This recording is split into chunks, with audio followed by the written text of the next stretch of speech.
Today guys, I'll be painting Goku from Dragon Ball Z, and I'm doing it on glass. So let's talk Dragon Ball Z, arguably one of the most action-packed cartoon series ever created, with Goku being the more popular of all the Super Saiyans. Now some might argue Vegeta would probably be the more popular Super Saiyan. For me though, my favorite Super Saiyan would actually be Trunks, who I probably should paint here pretty soon in an upcoming video, but we gotta give respect to the man Goku.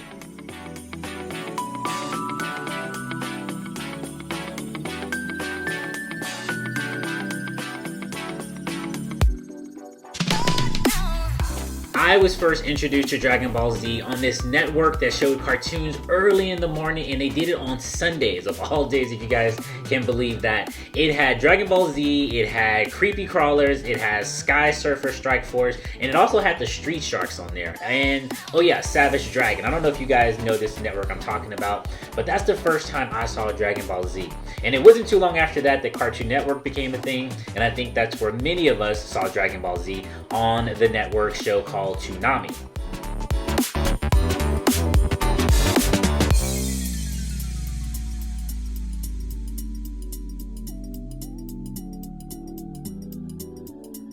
Now when Toonami hit the scene, it exploded and became very, very popular. Not just Toonami, but Dragon Ball Z altogether. Toonami brought over a lot of shows that were already running in Japan, whether they were current or they were just getting started. Gundam Wing was one, Sailor Moon was one that I remember watching on Toonami, as well as one of my favorite shows from that era, Ronin Warriors. I don't know if a lot of people know about that one. Another thing I might want to paint on here because their armor was amazing. But Dragon Ball Z was something like I've never seen before. For one, it had a lot of talking for a kid's cartoon, which, you know, I didn't really know the difference back then. Now that I'm older, looking back on it, I know Dragon Ball Z definitely was not a kid's cartoon, but it was a different kind of cartoon. It had more action than I think I've ever seen in any cartoon.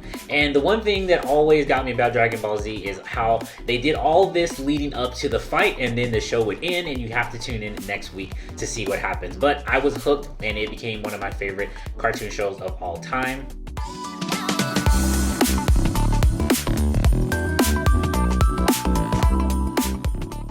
Yeah, the action was great on this show, but I think the thing that really caught my eye, or that really excited me when I was watching this, is the transformation. How they went from just regular kind of like Kung Fu master style superheroes to these like god-like creatures that they called Super Saiyans. Now before they got the golden yellow hair and the halo sparks around them, they used to turn into like these ape-like creatures. And it wasn't until later that they started developing their Super Saiyan personas, and then they started getting all the different color hair. I personally like the traditional golden yellow hair, even though I know it's not the most powerful, since there's been so many different forms and so many different changes to all the characters. I mean, there's been Dragon Ball, Dragon Ball GT, Dragon Ball Z. Like, the show just goes on and on forever. I'd be interested to know, who's your favorite character from any of the Dragon Ball series?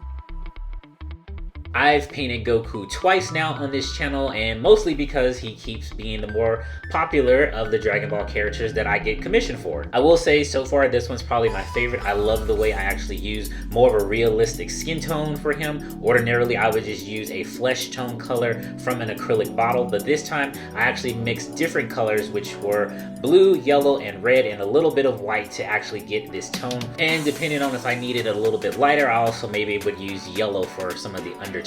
But you guys can look up flesh tone color skin charts to try to get the tones to look a little bit more realistic. I know with the popular anime reverse style glass on TikTok, there are a lot of artists teaching you actually how to mix these colors to achieve that look, so you guys might want to check TikTok out as well. So now I'm just taking a lighter version of the area that I'm painting on. All I did was take the same color and just mixed in some white. Adding shadows and highlights to your painting will give it depth and also a lot more detail. A trick that I'm seeing a lot of artists use and that I love to do is just taking some solid white and enhancing your highlights.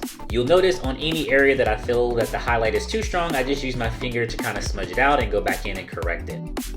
Again, my style is very loose the way I paint, so I don't go for so much of perfection. I just kind of go for whatever looks good to the eye. Taking your time to do this, you'll see how it really enhances the look of the character.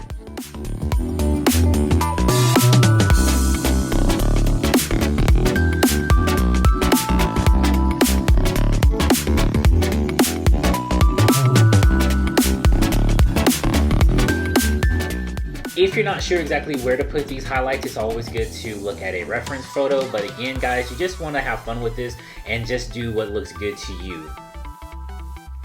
Since I'm painting on top of the glass, I can put my shadows and highlights down last, but if we were doing a reverse style glass painting, those are the things you're going to want to lay down first, then followed by your filler color.